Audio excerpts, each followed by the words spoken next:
કર્મનો સંગાથી જાણા મારો કોઈ નથી કર્મનો સંગાથી રાણા મારું કોઈ નથી કર્મનો સંગાથી રાણા મારો કોઈ નથી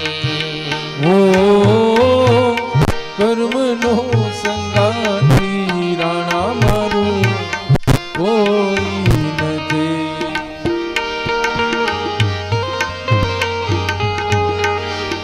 લખાયેલા જુદા જુદા લે લખાયેલા જુદા જુદા લે હે કર્મનો સંગાથી ઘણા મારું કોઈ નથી લખાયેલા એ જુદા જુદા લે લખાયેલા જુદા જુદા લે કર્મનો સંગાથી રાણા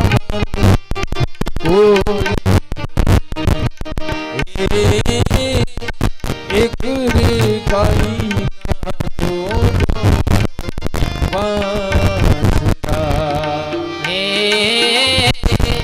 એક રે આઈના દોડો લખાયેલા જુદા જુદા લે એક રે બન્યો રે શિવજીનો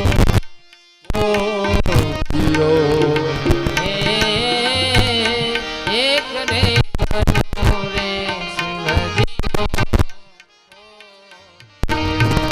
હે બીજો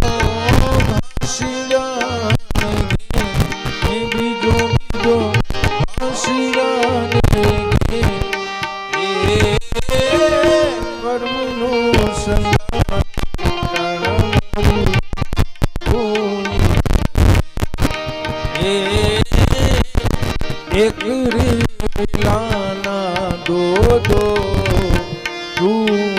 બડા એક રે વેલાના દોડો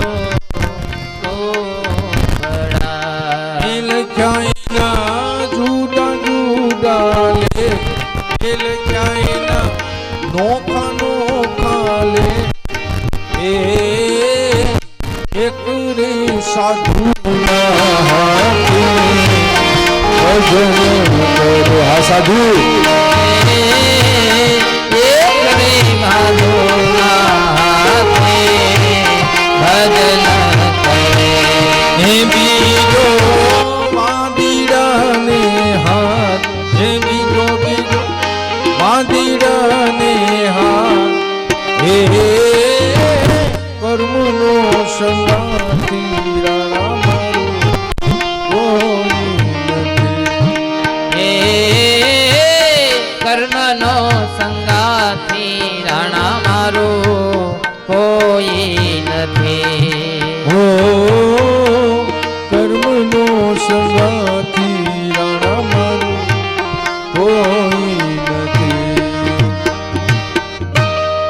કર્મનો કોઈ સંગાથી નથી આપણે જેવા કર્મ કરીએ ને આપણે જ ભોગવવાના છે પરિવારમાંથી કોઈ નહીં ભાગીદાર થાય કોઈ કે આમ કર પણ એમ છડી ન જવાય કારણ કે કર્મ તો આપણે જ ભોગવવાનું છે એ થોડો ભોગવવાનો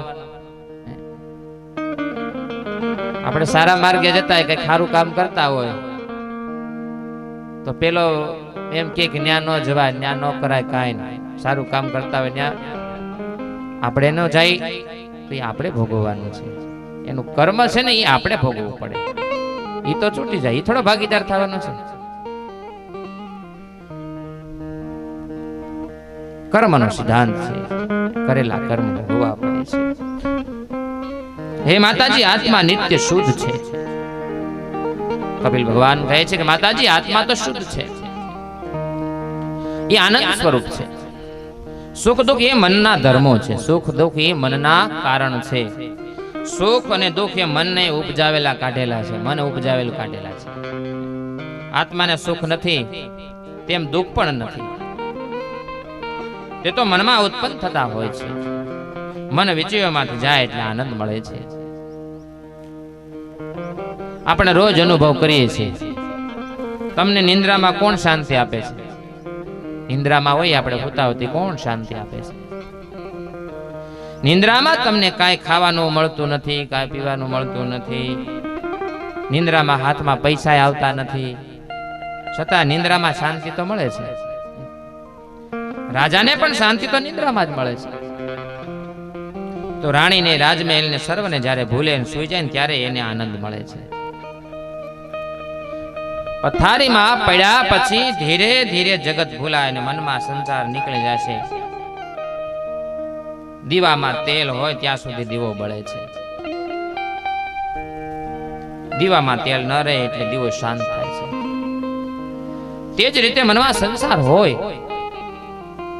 ત્યાં સુધી મન કંઈક અંશે બળે છે. મનમાં સંસાર ન રહે તો શાંતિ મળે.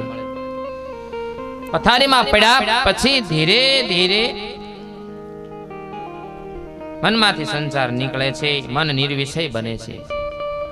ત્યારે તે ચેતન પરમાત્માને સ્પર્શ કરે છે.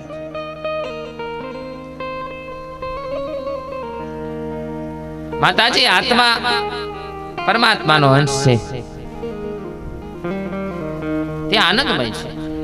અગ્નિમાં સંપર્કથી પાણી ગરમ થાય છે, પણ પછી તે ઠંડુ થઈ જાય છે. ચિતળતા જેમ જળનું સ્વરૂપ છે તેમ આનંદ એ આત્માનું સ્વરૂપ છે. સુખ અને દુઃખ ટકતા નથી.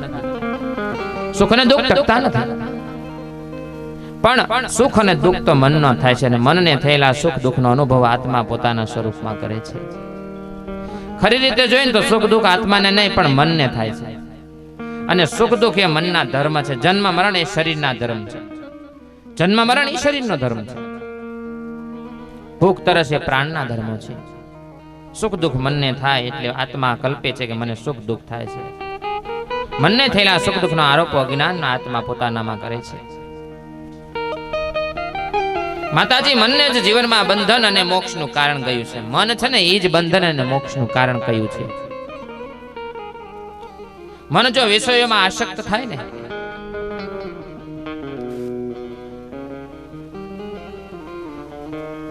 તો તે બંધનનું કારણ બને છે. અને એ જ મન જો પરમાત્મામાં આસક્ત થઈ જાય તો તે મોક્ષનું કારણ બની જાય છે. જેને મન બગડ્યું એવું દેખાય તો આત્મા છે. તમે બગડેલા મનને સુધારનારા છો. તમે મન નથી, તમે મન નથી, તમે મનના સાક્ષી છો. માતાજી, તમે થોડો વિચાર કરો. આ જગત બગડ્યું નથી પણ મન બગડ્યું છે. તમારા મનને તમારે જ સુધારવાનું છે. મન લૌકિક વાસનાથી જ બગડે છે અને મન અલૌકિક વાસનામાં ફસાય તો સુધરે છે. આ વાસનાનો વિષય કોઈ સ્ત્રી કે પુરુષ હોય તો વાસના પતન કરે છે. જ્યારે વાસનાનો વિષય આત્મા પરમાત્મા બને છે ત્યારે ભક્તિ થાય છે. વાસનાનો વિનાશ વાસનામાં ન કરવાનો છે. લોખંડથી જ કાપવું પડે. લોખંડ હોય ને એને લોખંડથી કાપવું પડે. વાસના પણ લોખંડની જેવી છે.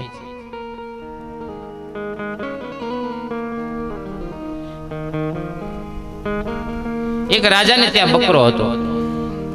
એ રાજાએ એવી જાહેરાત કરાવી કે જે આ બકરાને જંગલમાંથી પેટ ભરીને ચરાવીને લાવે ને તે તૃપ્ત કરશે, તેને હું ઇનામ આપીશ. પરંતુ બકરાનો પેટ ભરાયું છે કે નહીં તેની પરીક્ષા હું કરીશ, હું લઈશ એમ. એટલે રાજાની આ જાહેરાત સાંભળી એક ભાઈ આવ્યા ને રાજાને કે બકરાને પેટ ભરીને ચરાવો, તેમાં સી નવાઈની વાત છે. આમ કઈ નહીં, બકરાને લઈને જંગલમાં ચરાવવા ગયા. આખો દિવસ લીલું ચમ ઘાસ સરાવ્યું ને હવે તે ભાઈને ખાતરી થઈ કે બકરાને પેટ ભરીને ખાધું છે. તેથી તે બકરાને લઈને હાજે રાજાની પાસે આવ્યો, હાજર થયો અને કહેવા લાગ્યો કે મેં બકરાને પેટ ભરીને ખવડાવ્યું છે.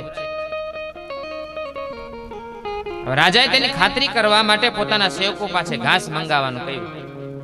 બકરાને સામે મૂક્યું એટલે બકરો ઘાસ ખાવા લાગ્યો. રાજા કે તે ક્યાં પેટ ભરીને ખવડાવ્યું છે? જો પેટ ભરીને ખવડાવ્યું હોત ને તો આ ઘાસ ખાત જ નહીં.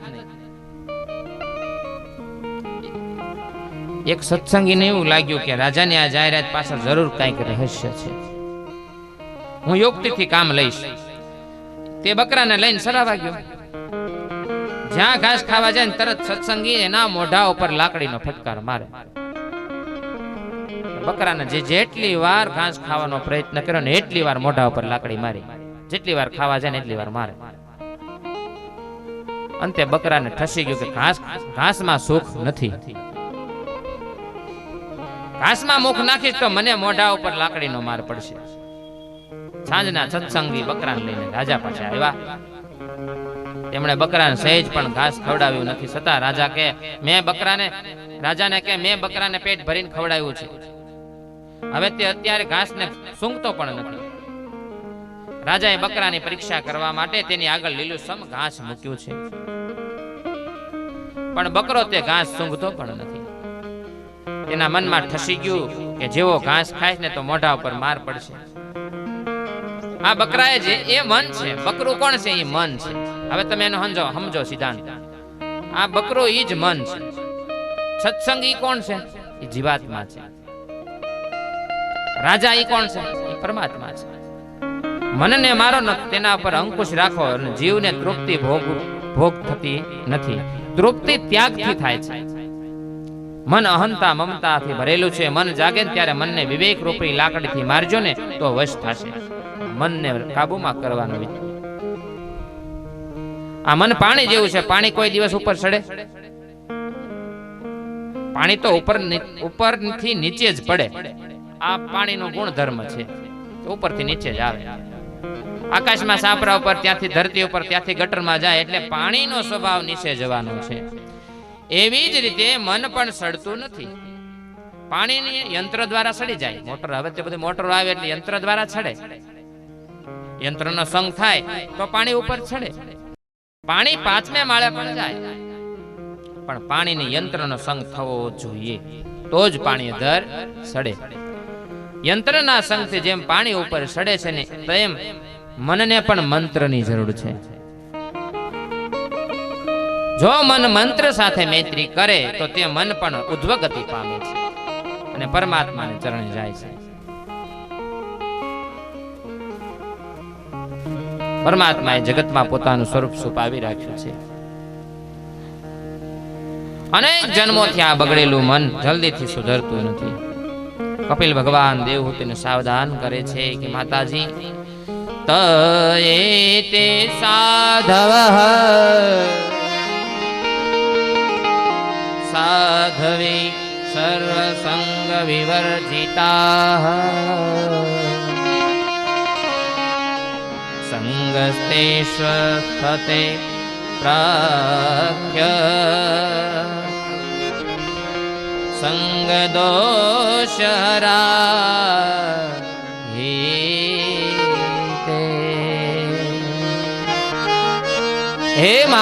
હે માતાજી, સત્સંગ કરવાથી મન, બગડેલું મન શુદ્ધ થાય છે. સત્સંગ કરવાથી,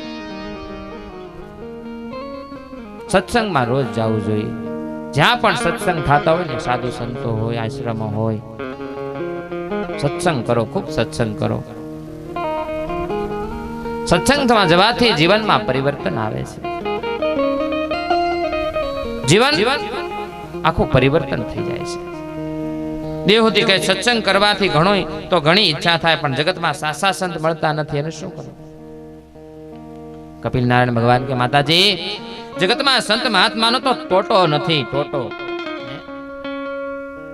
દરેક ગામમાં એક સાસા સંત હોય જ છે.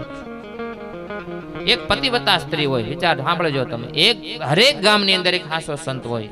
એક પતિવતા સ્ત્રી સાચી હોય. પતિવતા નારી પણ દરેક ગામમાં એક હોય.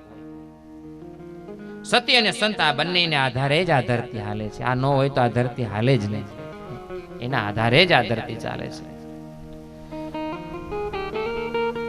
પાપ ઘણું વધ્યું છે, પણ સત્ય અને સંત ધરતીને સાધે. સંતને ઓળખવા ઘણા કઠિન છે. સંતની પરીક્ષા કરવા કરતા તું સંત થવાનો પ્રયત્ન કર.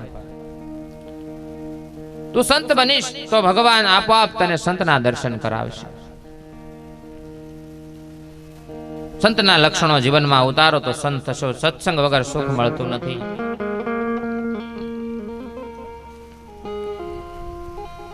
હે માતાજી, આપ સતત ભક્તિ કરવાની ટેવ પાડો. સંતો પરમાત્મા સાથે પરણવાનું કાયમ માટે હોય છે. થોડા સમય માટે અને તમારા હૃદય કમળમાં પરમાત્માનું સ્વરૂપ સ્થિર રાખો. મનની પરમાત્માથી દૂર રજો, તે જ ભક્તિ કહે છે. કપિલ નારાયણ માતા દેવહૂતિને આ જગતની ઉત્પત્તિ કેવી રીતે થઈ, પ્રલય કેવી રીતે થયો તેનો ક્રમ સમજાવ્યો છે. પ્રત્યેક ઇન્દ્રિયના ત્રણ સ્વરૂપ સમજાવ્યા છે. અધ્યાત્મક, અધિભૂત અને અધિદેવ. બહારથી જે આંખ દેખાય છે તે ભૌતિક નેત્ર, આંખમાં જે જોવાની શક્તિ છે તે આધ્યાત્મિક કહે છે, આધ્યાત્મક કહે છે. આંખના માલિક જે દેવ છે તે અધિદેવ કહેવાય છે. માતાજી, આ બધું દેખાય છે ને એ સાચું નથી. સપન ખોટું છે છતાં સુખ દુઃખ આપે છે આપણને. સપન ક્યાં સાચું નથી, છતાં આપણે સુખ દુઃખ આપે છે. જેમ સપનામાં મનુષ્યને પોતાનું મસ્તક છેદાયા જેવું, વિના પણ મારું મસ્તક છેદાઈ ગયું એવું ભ્રાંતિ થાય છે અને રડે છે, તેમ જીવાત્માને અવિદ્યા વડે સર્વ પ્રકારની ભ્રાંતિ થાય છે. વિષયો સાથે સ્નેહ કરનારને ભક્તિ કરી શકશે નહીં. માતાજી, સ્વધર્મનું પાલન કરો, ધર્મ છોડશો નહીં. જે ધર્મ છોડે એની ભક્તિમાં ઘણા વિઘ્નો આવે છે. એવું જ્ઞાન ટકતું નથી, વહી જાય છે. આપણો ધર્મ આપણા માટે શ્રેષ્ઠ છે. જેનો જે પ્રભુએ ધર્મ નક્કી કર્યો છે તે સ્વધર્મનું પાલન કરો. ધર્મનું રક્ષણ, ધર્મનું પાલન કરો. આપણે જો ધર્મનું આપણે પાલન કરશું તો ધર્મ ધર્મને ભૂલતા નહીં. ધર્મની હંમેશા નજીક જાજો, પણ ધર્મથી વિખુટા નહીં પડતા, ધર્મથી દૂર નહીં જાતા. અસત્યથી દૂર જાજો, અસત્યની નજીક નહીં જાતા. પાપથી છેટા રહેજો, પાપની નજીક ન જાતા. માતાજી, એક આસને બેસીને ધ્યાન કરો. પરમાત્માના મંગલમય સ્વરૂપનું ધ્યાન કરો. ધ્યાન કરવા બેસો ત્યારે સંસારને મનમાંથી કાઢી નાખો.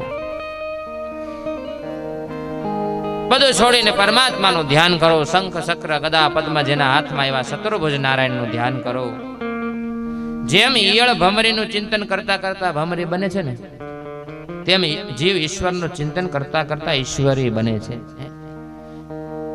ઈયળ છે ને એ ભમરાનો ચંગ કરે ને એટલે એ ભમરી બની જાય. આવો સંગનો પ્રભાવ છે, આવો સાધુ સંતનો સ્વભાવ.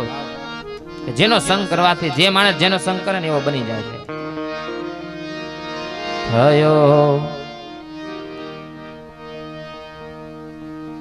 એ થયો ભમરીને, એ થયો ભમરીને ઈયળનો સંગ.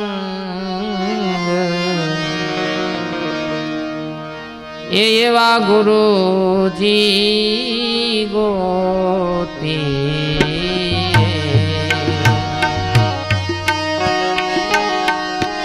આવી ઈયળ લાગી આવી ઈયળ લાગી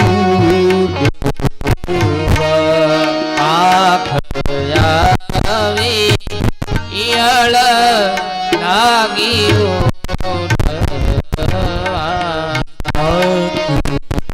લાગી ઈયળ લાગી.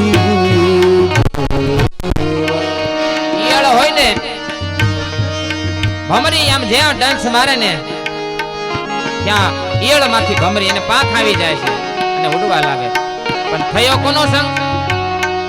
એ થયો છે એને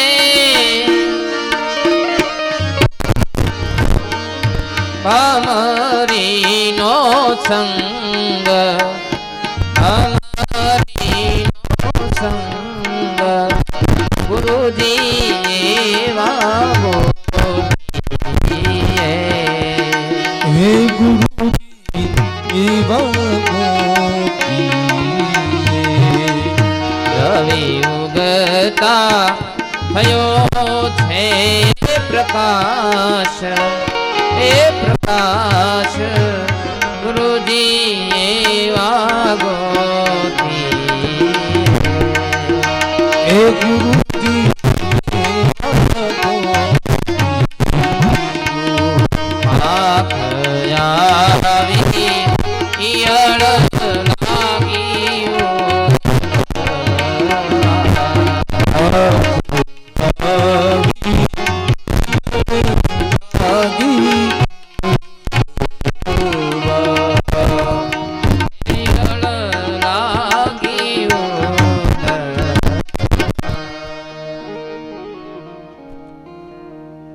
ભમરીનો સંગ થયો ઈયળને, એટલે પાંખ આવીને ઉડવા લાગી. આ સંગનો પ્રભાવ છે. વિચાર કરો કેવો પ્રભાવ સંગનો.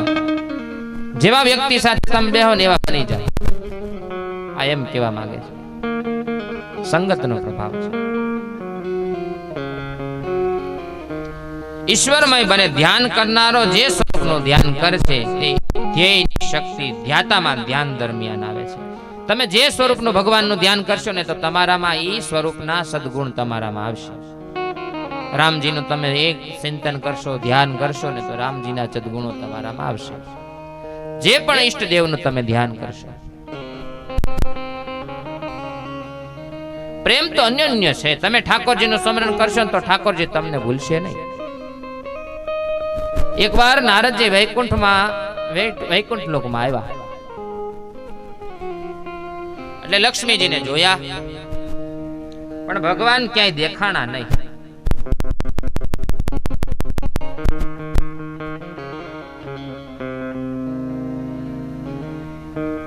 એટલે ભગવાનને શોધવા લાગ્યા કે ભગવાન ક્યાં છે, કેમ દેખાતા નથી. તેમણે ભગવાનને એક જગ્યાએ ધ્યાનમાં બેઠેલા જોયા. ભગવાનની નજીક જઈને નારદજી પૂછે, ભગવાન તમે વળી કોનું ધ્યાન કરો છો? ભગવાન કે હું મારા પરમ ભક્તોનું ધ્યાન કરું છું. નારદજી કે તો શું એ ભક્તો એવા શ્રેષ્ઠ છે કે તમે એમનું ધ્યાન કરવા બેઠા છો? ભગવાન કે હા, તેઓ મારા કરતા પણ શ્રેષ્ઠ છે. નારદજી કે તો પછી સિદ્ધ કરી આપો તો હું માનું. ભગવાન નારદજીને પૂછે, જગતમાં મોટામાં મોટું કોણ? નારદજી કે બધાથી મોટી પૃથ્વી. ભગવાન કે પૃથ્વી શાની મોટી? પૃથ્વી તો શેષનાગની ફેણ ઉપર રહે છે. નારદજી કે પૃથ્વી મોટી નહીં તો પછી શેષનાગ મોટા. નારદજી કે શેષનાગ શાના મોટા? શિવજીના ગળે લપેટેલા રહે છે. તો નારદજી કે તો પછી શિવજી મોટા ગણાય. ભગવાન કે શિવજી શાના મોટા?